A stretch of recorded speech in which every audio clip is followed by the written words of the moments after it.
Hey guys, I got a 3D printer, a bamboo.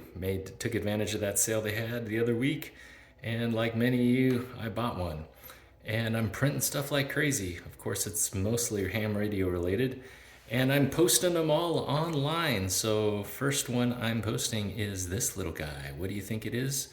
Well, it's a little Anderson power pole lever nut case. It's a lot more rigid than just using shrink tubing.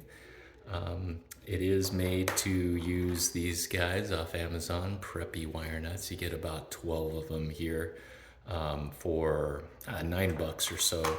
Anderson power poles, well, you know those aren't cheap, but you buy a box of probably 20 of them or something, and print up a bunch of these. This prints in about, well, I think 10 minutes on my bamboo.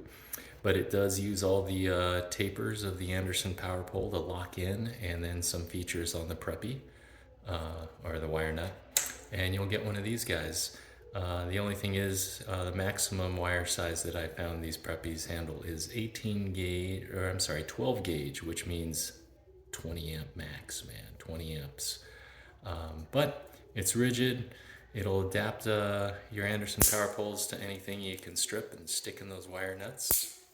And it's a pretty convenient device. So again, I'm posting all my files on Maker World, the bamboo site, under the handle thisoldgeek, and I'm printing like crazy. So just getting into it. It's sort of fun. Another time suck. Anyway, see ya. Have fun, guys.